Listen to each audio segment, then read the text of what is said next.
Halo semua, perkenalkan kami dari kelompok 7 yang beranggotakan saya Tia Rahma. Saya Kurniawan Murid Tagal, saya Fitri Kurnia.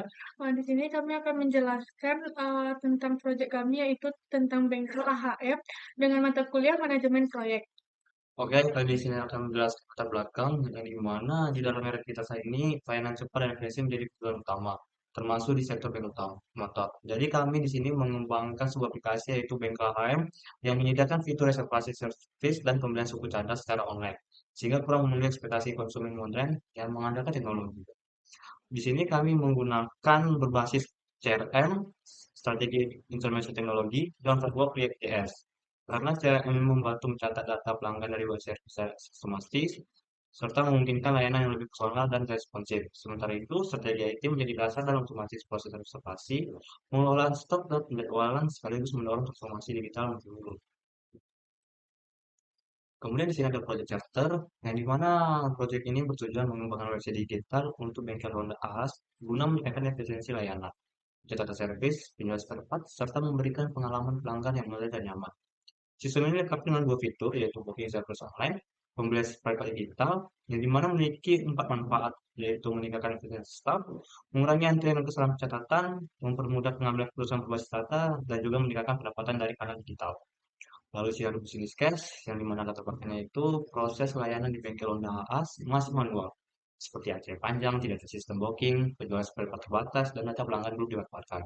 Dan juga tujuan proyek ini meningkatkan efisiensi operasional dan kualitas layanan melalui website yang menyediakan booking service, penjualan spare part digital, pengelolaan stok otomatis, dan juga riwayat servis pelanggan. Dan juga di sini terdapat peluang, yaitu digitalisasi layanan dapat mempercepat proses servis, meningkatkan kepuasan pelanggan, mengurangi kesalahan, dan membuka kanal pendapatan baru. Yang di sini kami mengasumsi dan batasan, yaitu biaya maksimal 5 juta, waktu dan tenaga terbatas, fokus pada fitur inti, dan juga harus mudah digunakan oleh pelanggan dan staf.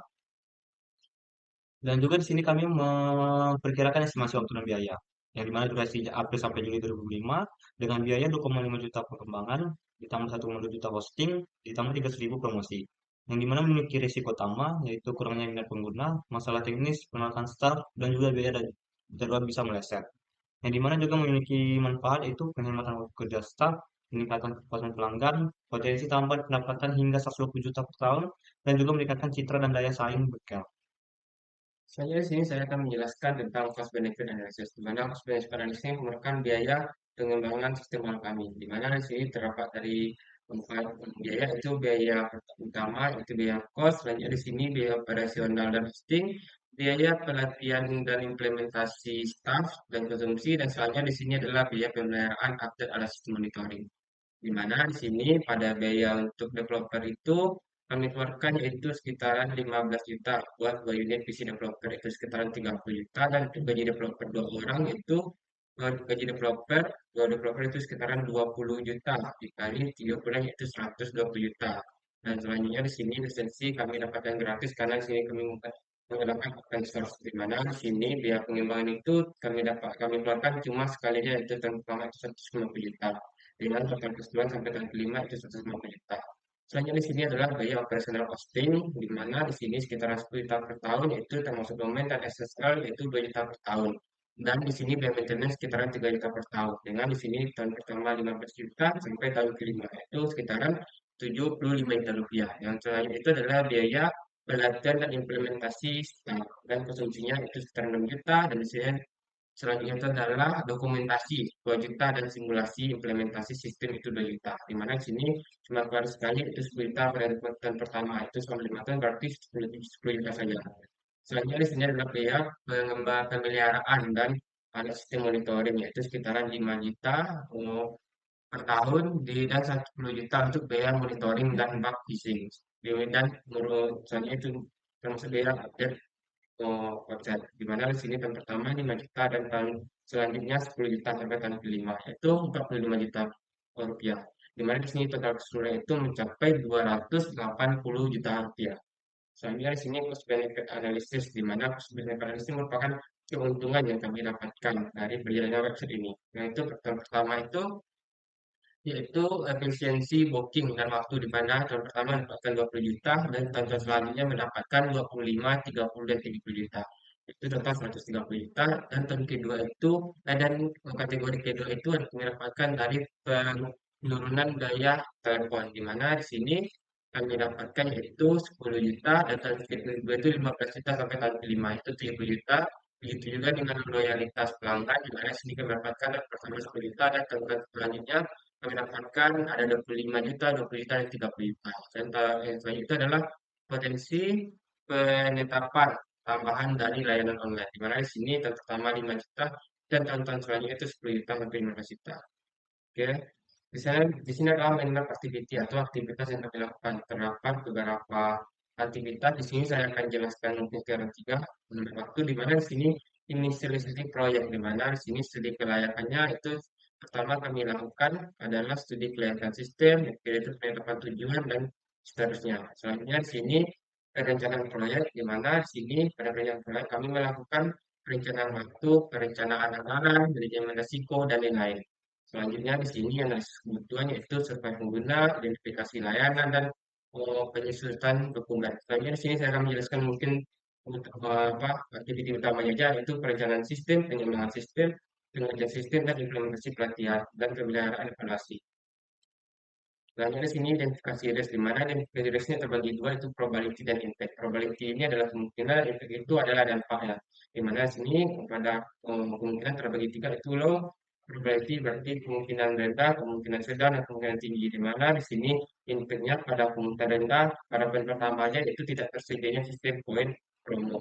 Di sini pada kemungkinan kedua, dampaknya itu adalah tidak ada indikator performa pelanggan. Dan di sini kemungkinan tingginya itu tidak ada workflow yang mendukung interaksi pelanggan dan berkelanjutan. Di sini pada medium sedangnya, di sini tidak tersedia formulir feedback pelanggan dan bisa dibaca seterusnya. Selanjutnya di sini adalah impact atau dampak, sangat berdampak di proyeknya, itu fokus tim hanya pada fitur booking, dan bisa dilihat pada dampak sehingga. Lalu ada identity risk atau fishbone diagramnya. Di sini kami membuat kepala ikannya, yaitu kurangnya fitur CRM pada situs web. Kami di sini membuat people, method, measurement, material, environment, dan machine. Di people ini kami membuat ini itu kurangnya pemahaman SIM, pengembangan tentang CRM. Lalu di method kami tidak dilakukan analisis kebutuhan pengguna. Measurement kami tidak diukur feedback pelanggan atau engagement pasca service. Lalu di machine kami website tidak didukung oleh sistem manajemen pelanggan atau CRM software. Lalu di environment, kami di sini membuat proyek dibatasi pada pembuatan fitur dasar, yaitu seperti jadwal dan booking. Di material, kami tidak ada tersedia formulir feedback bagi pelanggan. Selanjutnya, di penjadwalan seluruh aktivitas lengkap dengan ASIC resource dan processor. Di sini yang pertama task name-nya yaitu ada perencanaan dan analisis sistem, lalu ada desain dan pengembangan, lalu ada uji coba sistem, peluncuran website. Di perencanaan dan analisis sistem ini kami membuat durasi sekitar 54 hari, lalu ada di desain dan pengembangan 45 hari, uji coba sistem 25 hari, dan peluncuran websitenya cuma 1 hari. Ini bentuk kami kerja dibuat dalam predecessor. Lalu di kurva S ini kami membuat rencana, kumulatif rencana, realisasi, kumulatif aktual, dan kemajuan atau keterlambatan. Di sini kami membuat kurva S-nya menggabungkan antara kumulatif rencana dan kumulatif aktual. Sekian yang bisa kami jelaskan dari kelompok 7. Jika ada kesalahan, mohon dimaafkan. Sampai jumpa. Dadah.